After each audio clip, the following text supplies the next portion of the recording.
Hope this statement ain't too bold, but here comes the judge. Here comes the judge. JudgeNap.com. Here comes the judge. Hey, just in time to talk about a special counsel. How you doing, friend?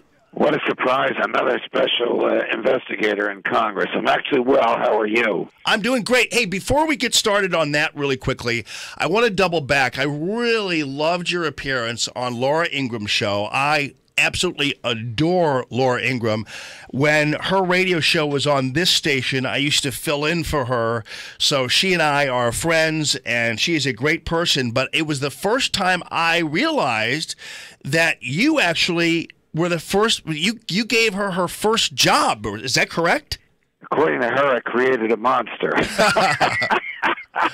Yes, I was on the board of a small think tank advocacy group, and she applied for a position, the editor of a publication, and I was assigned to interview her. I interviewed her. I went back to the board. I said, this is the person we want.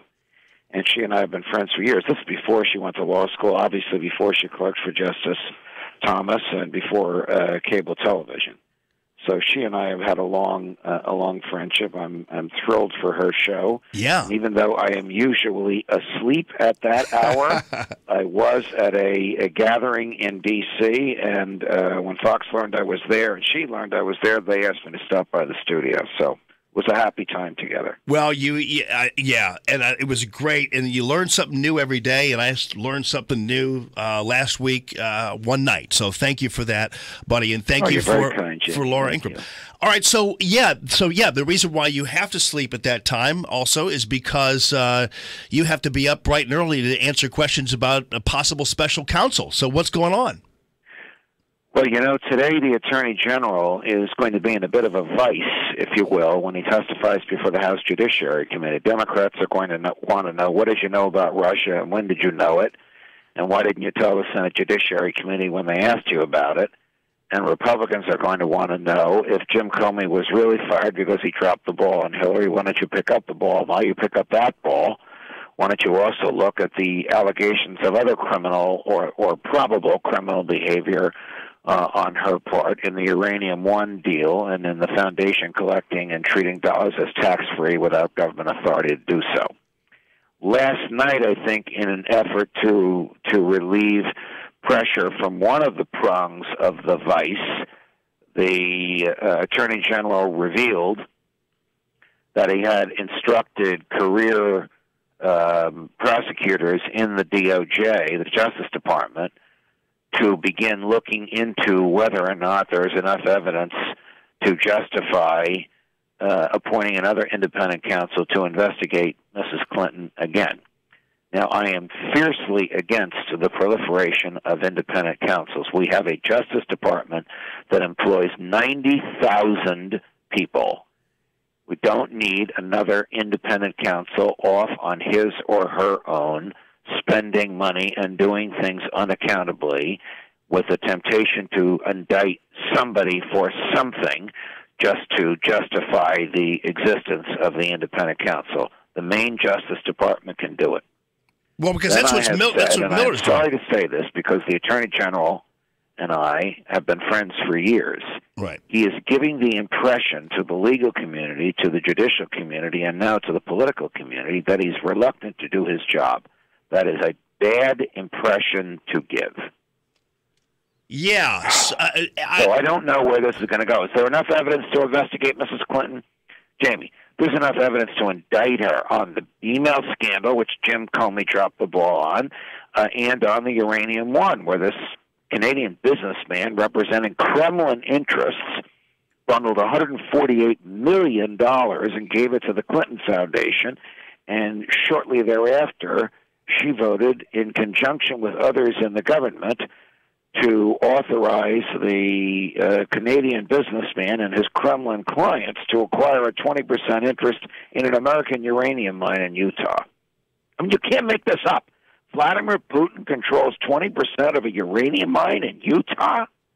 Yes. So now, but why wouldn't then Jeff Sessions do this? Is it because there's a fear of an appearance of one administration or one political force trying to basically go after another political force, their political opponents?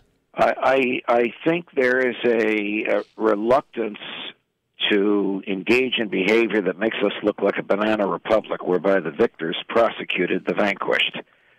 But this vanquished is a person whose behavior is potentially seriously criminal, and the alternative to let her off the hook just because she's the vanquished is far worse than the imagery of the victor going after the vanquished. Stated differently, the evidence of her guilt is so strong, the failure to present that to a grand jury would be a dereliction of duty.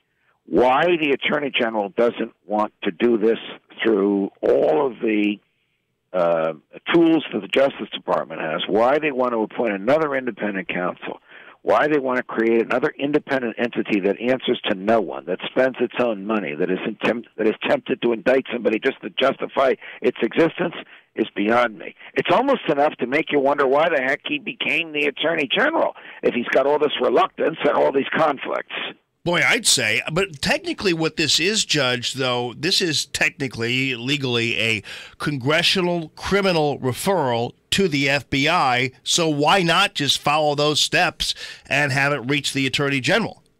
I don't know, and we might get an answer today, but Republicans are calling for an independent counsel. I don't know why an independent counsel. I wish somebody would say to them, what the heck do we need an independent counsel for? Why can't you and your team just do their job?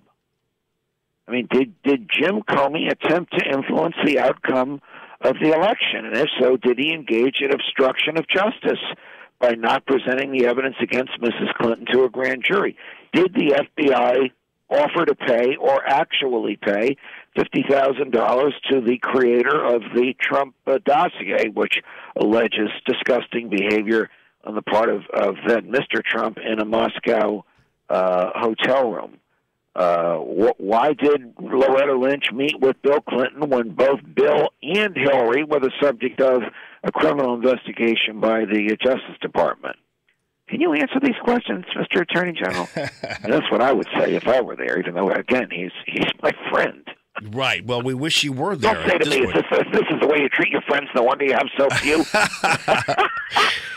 Speaking of friends, I was actually at an archdiocesan thing for their special education fundraising on Friday and ran into Archbishop Carlson and shook his hand, talked to him, and then somebody doubled back and said, you know, he used to work for Archbishop Burke. And Carlson's like, yeah, I know. I mean, so, wow. you know, and so, you know, I just want to let you know that people still whisper about Allman working for Archbishop Burke. Still going on. I know. Well, you know what? We love him. And Carlson, there is a major fissure in the church. Yeah. When is the last time a pope was publicly accused of heresy? Not in the last 400 or 500 years. Yeah. And the accusation is credible and comes from a very sound source. So I don't know where all this is going to go. No, I don't either, but, you know, there was a question about, and I don't want to get into it because I don't want to get struck by lightning or anything, but they talked about the infallibility of the Pope, but that's only determined by his congruence with the bishops, so we'll see. Correct, on matters of faith and morals. Yes, indeed. JudgeNapp.com. Great talking to my friend. All the best, my man. Thank you.